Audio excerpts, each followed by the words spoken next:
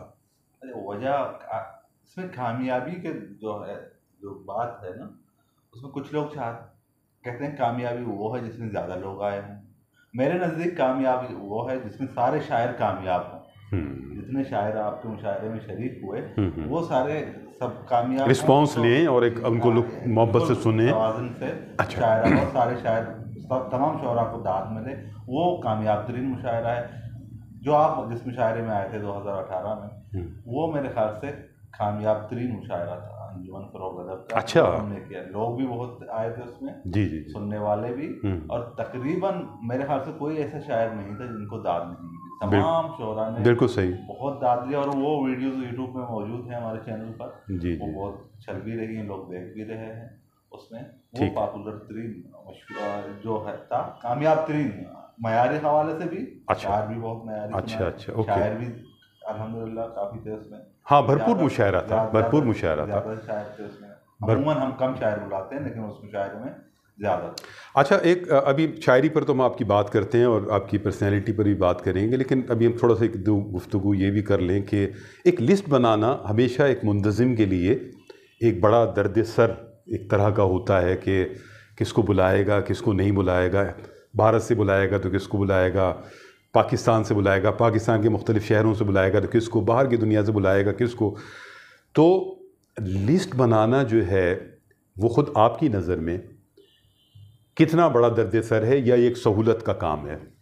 سہولت کا کام تو یوں بھی نہیں ہے کہ بہت سارے لوگ، ظاہر ہے اب ہم اتنے سال سے ہیں، بہت سارے ہمارے دوست بھی ہیں، وہ بھی سوچتے ہوں گے، شاید ان میں سے بہت سارے لوگ ایسے ہیں جو سوچتے ہوں گے ہمارا بھی نام ہوگا اس فہرست میں. لیکن جب ہم فہرست بناتے ہیں، میری کوشش ہوتی ہے کہ معیار پر جو جن کو ہم نے بلانا ہے، ایک تو یہ ہے، پہلی بات تو یہ ہے ان کو ترجیح دیں جو بحرین نہیں آئے. سیدھی سی بات ہے. ایسا نہیں کہ ہمارے دوست ہیں تو بہت بار آئے ہیں اب دوبارہ بلا لیں گے، ایسا نہیں ہوتا. ہماری کوشش ہوتی ہے کہ کسی نئے شاعر کو تلاش کریں، شاعرہ کو تلاش کریں، سینئر ہوں یا جونیئر ہوں، جو بحرین نہیں آئے. ایک بات تو یہ ہوگی. دوسری بات یہ ہے کہ عوامی سطح پر فہرست میں، عوامی سطح پر جس سے لوگ سننے والے آ جائیں. شاعر تو بہت سارے اچھے شاعر ہیں الحمدللہ، بہت ہیں، بڑی تعداد میں ہیں، لیکن عوام میں مقبول کون ہے؟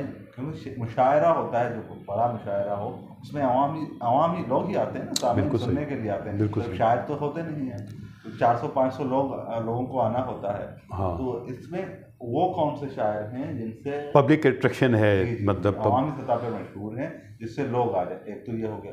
پھر جو نوجوانوں میں جو مقبول شاعر ہیں، جو مقبول ہو رہے ہیں، جو اچھا کہہ رہے ہیں، اچھا شعر کہہ رہے ہیں، لیکن وہ ابھی تک نہیں آئے عالمی مشاعروں پہ، عالمی سطح پر، تو ان کو بھی ہم موقع دیتے ہیں، کوشش کرتے ہیں کہ ایک آدھ شاعر وہاں سے نوجوانوں سے بھی آ جائے. آپ نے ایک بار مجھ سے گفتگو کرتے ہوئے یہ بات کہی تھی کہ ہم یہ کوشش کرتے ہیں کہ ایک دو بڑے شاعر ایسے جن کے نام پر پبلک آ جائے، عوام آ جائے، اور اس کے بعد جو جینوین لوگ ہیں، جینوین لوگ جو چاہے کہیں کے بھی ہوں، ان کو ہم ڈھونڈ کے.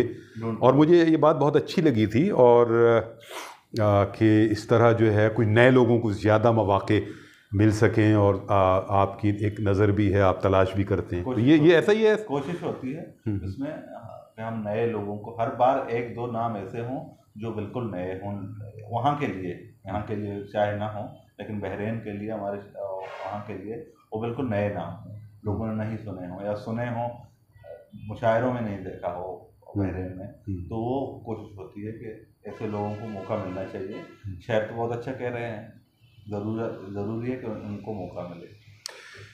ایک شاعر جب ناکام ہو جاتا ہے مشاعرے میں تو ایک منتظم کو ظاہر ہے کہ اگر ایک دکھ بھی ہوتا ہے کہ یار یہ بیچارہ چلا گیا.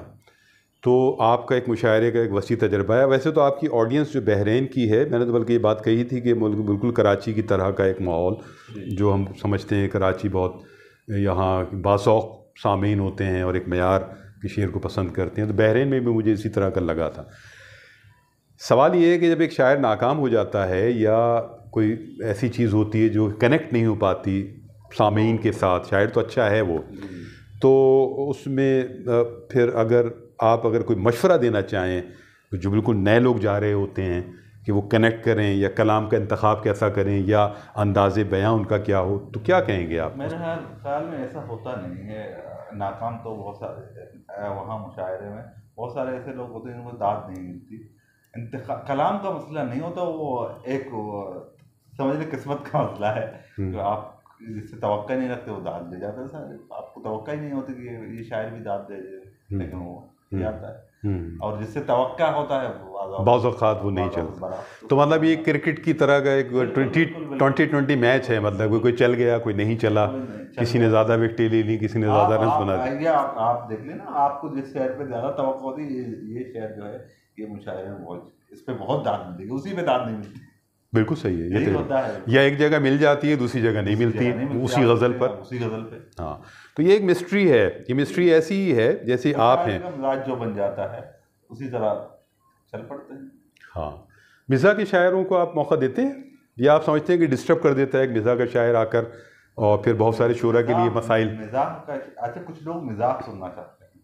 ہم نے 2-3 بار دیا ہے موقع مزاح کے شعراء کو، لیکن عوام جو ہے لوگ سننا چاہتے ہیں ظاہر. ہاں، ایک سے زیادہ ہم نے کبھی نہیں بولا. ایک شاعرہ بھی ایک مزاحیہ شاعر بھی ایک. اچھا، تو اب یہ جب کووڈ-19 آ گیا اور یہ سب صورتحال ہو گئی، دنیا ایک نئے مسائل میں چلی گئی اور پھر باہر بھی تقریباً آ گئی، تو یہ وقت جو کوئی گزرا ہے آپ کا خاص طور پہ، جب کہ آپ لوگ ایک میکینزم ہو جاتا ہے کہ ہر سال کرنا ہے اور ظاہر ہے کئی مہینے لگتے ہوں گے، آپ مجلہ بھی نکالتے ہیں، تیاریاں، اسپانسرشپ ہے، لوگوں کو بلانا کرنا، تو ابھی سکون میں ہیں آپ؟ کیا صورتحال ہے یا بے قراری ہے اندر؟ ظاہر بے قراری تو ہے، یہ ہمارا شوق ہے نا. مجھے تو شوق ہے یہ کام، یہ سارے کام کرنے کا. وہ سلسلہ دوسری بات یہ ہے کہ ہاں ہمارا ملنا ملانا رہتا ہے اسی سلسلے میں بھی.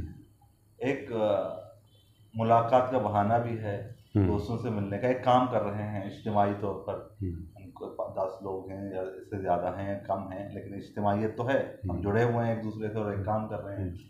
ظاہر ہے جب اس سے پہلے کوشش تھی کہ مشاعرہ ہو جائے لیکن نہیں ہو پایا، 2 سال سے نہیں ہوا. اب دیکھتے ہیں انشاءاللہ اگلے سال کیا ہوگا. اور اب شاعر آپ کو مہنگا بھی پڑے گا، صحیح ہے کہ ہر چیزوں کے اخراجات ہو گئے، معاملات ہو گئے، لیکن اب بھی حوصلہ ہے آپ میں. ہم مہنگے شاعر کی طرف جائیں گے نہیں مطلب آپ بائر کے ٹکٹ کے ڈبل ہو گئے، لیکن 2-4 مہینے کے بعد شاید. اچھا اوکے، اچھا یہ توقع ہے آپ کو اور ہم بھی دعا کریں گے کہ ایسا ہو جائے. یہ جو آن لائن مشاعروں کی جو بھیڑ لگ گئی ہے اس میں آپ کیا سمجھتے ہیں کہ اس سے منتظمین کو فائدہ ہوا ہے کہ اپنا آرام سے انہوں نے زوم پہ لوگ جمع کیے اور مشاعرہ کر دیا اور تھوڑا پبلسٹی کر دی، تو اس سے اس کو تو مشاعرہ کہنا ہی نہیں چاہیے نا، یہ تو مشاعرہ نما ہے، مشاعرہ تو ہے نہیں. اب لوگ کرتے ہیں روزانہ کی بنیاد پر بیٹھتے ہیں، ہم سے تو نہیں ہوتا نا. ہم نے 2 مشاعرے کروائے تھے لیکن مختلف ریکارڈنگ کر کے ان کو پھر کیا تھا ترتیب دے کے. جی یعنی لیپ ٹاپ پر بیٹھنا اتنی دیر، نگاہ کو ٹکانا اور وہ کیمرے کے سامنے بیٹھے رہیں اور سنتے رہیں.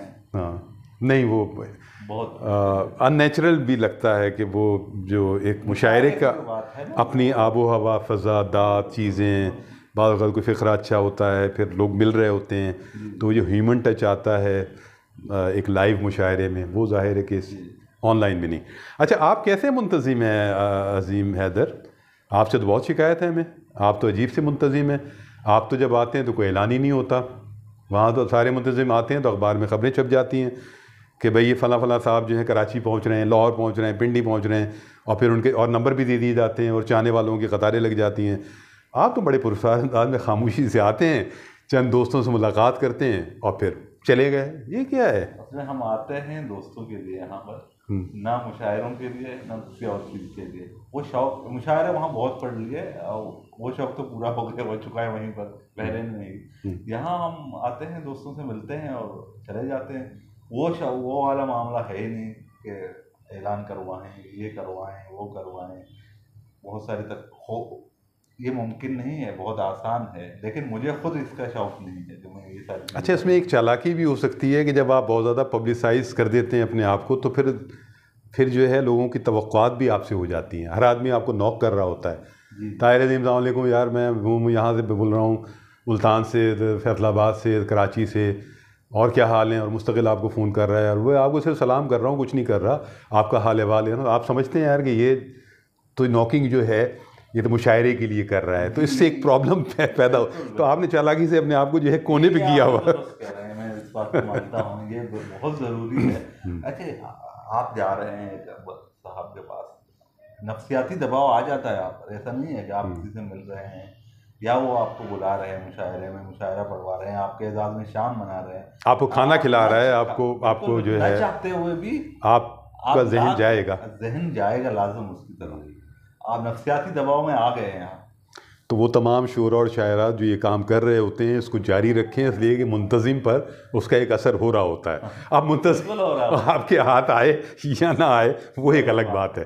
تو طاہر عظیم جو ہے ایک ذہین نوجوان ہیں اور دور رس ان کی جو ہے منصوبہ بندی ہوتی ہے, تو ان کو پکڑنا جو ہے وہ مشکل ہوگا, ناممکن بہرحال نہیں ہے. تو شاعرات کا انتخاب جو ہے جب آپ کرتے ہیں طاہر عظیم, تو اس میں کوئی اسپیشلٹی ہوتی ہے خاص طور پر نوجوان شاعرات؟ نہیں, کوئی نہیں ہوتی تھی. ہم نے نوجوان شاعرات بلائے کتنے ہیں, شاید ایک دو مشاعروں میں نوجوان شاعرات تھی, باقی تو ایسی بات نہیں ہے. اچھا. اور انتخاب میں صرف نہیں کرتا, اچھا, اور بھی لوگ ہوتے ہیں. اب کسی نے کہا فلاں کو بلا لو, اب میں وہ جملہ بتانا نہیں چاہتا, وہ جملہ جو ہے وہ میں کہنا نہیں چاہتا, تو میں نے کہا نہیں بلا سکتے. یعنی ایسا معاملہ بھی ہوتا ہے, فلاں کو بلا لیں آپ, فلاں شاعرہ کو. اچھا, وہی کمیٹی آپ سے کہہ رہی ہے؟ جی, فلاں شاعرہ کو بلا لیں. کمیٹی کے ایک ممبر نے کہا فلاں شاعرہ کو بلا لیں. ہاں ہاں. میں نے کہا نہیں بلا سکتے ان کو, وجہ بھی ان کو بتا دی تھی کہ اس وجہ سے نہیں بلا سکتے. ہاں, یہ معاملات اس طرح ہیں. اچھا, تو طاہر عظیم آپ تو ان سارے معاملات میں کیونکہ ہیں, تو آپ کو متشاعر, میں پہلے نام لے رہا ہوں متشاعر, کیونکہ بہت سے لوگ یہ مجھے کہنے لگے ہیں کہ یار متشاعرات پر آپ گفتگو زیادہ کرتے ہیں, تو میں دونوں پر بات کر رہا ہوں کہ متشاعر اور متشاعرہ اس کی پرکھ بھی آپ کو زیادہ ہوگی بطور منتظم, کیونکہ آپ کا جو ایک تفتیشی انداز یا تحقیقی انداز ہے وہ لوگوں تک اندر آپ پہنچتے ہوں گے, کچھ گواہیاں لیتے ہوں گے, تاکہ کوئی 2 نمبر آدمی آپ کے مشاعرے میں یا خاتون نہ آ جائیں. ایسا ہے؟ ارے یہ 2 نمبر کا جو مسئلہ ہے نا, یہ تو ہر جگہ ہے. آپ لاکھ کوشش کریں, کسی حد تک تو بچے رہیں گے, لیکن کچھ نہ کچھ ایسا ہو جاتا ہے, کوئی ایک آدمی آ ہی جاتا ہے جس کو آپ 2 نمبر کہہ سکتے ہیں. اور جو آپ کے علم میں نہیں ہوتا, ہمارے علم میں ہو. اچھا, تب بھی کیونکہ آپ اتنے مجبور ہو جاتے ہیں کہ آپ کچھ کر نہیں سکتے اس وقت. صرف اکیلے آپ میں کچھ نہیں کر سکتا, یہ نام ہے, ٹھیک ہے, آپ دے دیا ہے انہوں نے, آپ کو اتنا مجبور کیا جاتا ہے کہ آپ اس نام کو ہٹا ہی نہیں سکتے. تو بھائی اس کو تھوڑا سا ہم ایک اور حصہ کریں گے, تو اس انٹرویو کا جو ہے وہ ایک اور حصہ ہم کرنے جائیں گے جو طاہر عظیم صاحب کی. ہم نے تو یہ ایک وہ شخصیت پر گفتگو کی ساری جو کہ مشاعرے سے متعلق, اور بہت باریک باتیں بھی ہوئیں, اور متشاعر اور شاعرات پر بھی بات ہوئی, اور انتخاب پر بھی بات ہوئی. تو اب یہاں ہم آپ سے رخصت لیں گے, لیکن ہم ایک اور حصے میں طاہر عظیم کی شخصیت اور شاعری پر ہم بات کریں گے.